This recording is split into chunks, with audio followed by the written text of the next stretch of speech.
আজকে গাছকে দেবো ভিটামিন সমৃদ্ধ খাবার। এই যে বন্ধুরা এইগুলো দেখতে পাচ্ছ, এই যে আমের খোলা আর খারাপ আমগুলোকে টুকরো টুকরো করে কেটে নিয়েছি। এখানে আছে পেয়ারা, এগুলো খারাপ হয়ে গেছিল বাড়িতে অনেকদিন পরে থাকাতে এগুলো ছোট ছোট করে কেটে নিয়েছি। আর এইগুলো আছে শসার খোলা আর গাজরের খোলা, এগুলো সব রয়েছে একসঙ্গে, আমি ছোট ছোট করে টুকরো করে নিয়েছি। এগুলি আজকে গাছকে দেবো। আর এখন তো বর্ষাকাল, এখন লিকুইড খাবার দেয়া যাচ্ছে না, তাই জন্য এরকম সবজির খোসাগুলি গাছে দেবো। এই আম পেয়ারা এগুলি হচ্ছে ভিটামিন এ আর ভিটামিন সি আছে এতে। আর এই যে বন্ধুরা দেখতে পাচ্ছ আমের আটিগুলো, এইগুলো ভালো করে আমি গলিয়ে ধুয়ে বার করে নেব। এই যে বার করে নেওয়ার পর যে লিকুইডটা বেরোবে এইগুলো আমি ওই সবজির সঙ্গে একটু একটু করে দিয়ে দেব। দেখো বন্ধুরা বার করে নিয়েছি যে জলটা বেরিয়েছে। আর এখানে হচ্ছে এটা দেখতে পাচ্ছ বন্ধুরা, এটা হচ্ছে ডিম সেদ্ধ করে যে জলটা বেরোয় ডিম সেদ্ধ হওয়ার পরে।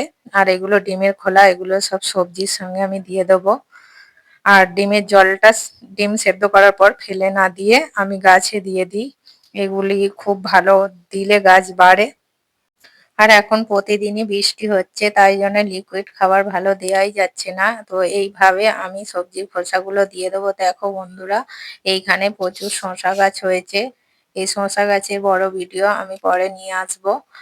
আর এইভাবে আমি সবজির খোসাগুলো এই যে বোতলের মধ্যে দিয়ে দিলাম, আর লিকুইডটাও একটু করে দিয়ে দেব।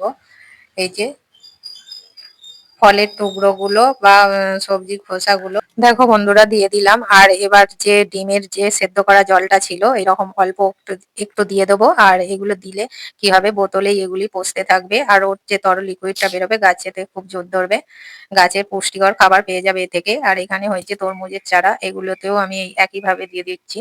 দেখো বন্ধুরা এখানেও বাকি লিকুইডটা দিয়ে দিলাম, যে ডিম সেদ্ধ জলটা। আর এর ক্যারেটেও আমি দিয়ে দেবো। তো এইভাবে বর্ষাকালে আমি খাবার দেবো, বেশি তরল সার দেবো না। আর শুকনো খাবারও দেওয়া যাবে না, বৃষ্টির জলে ধুয়ে যাবে। আর বন্ধুরা তোমরাও এইভাবে সহজেই বর্ষাকালে সবকিছু সবজি করতে পারো এরকম ভাবে অল্প খরচাতে। আর এরকম সবজির খোসা দিয়ে খুব ভালোভাবে সুন্দর কাজ করতে পারবে। দেখো বন্ধুরা আমি এইভাবেই সপ্তাহে সপ্তাহে খাবারটা দিয়ে যাব।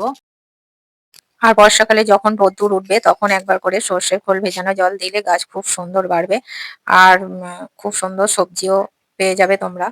আর এইভাবে এই যে আমি আমের লিকুইডটা রেখেছিলাম, আমটা ধুয়ে এটাও দিয়ে দিলাম। তো বন্ধুরা এরকম সহজ ভাবে সবজি চাষ তোমরাও করতে পারো। আর ভিডিওটা কেমন লাগলো তোমরা জানিও।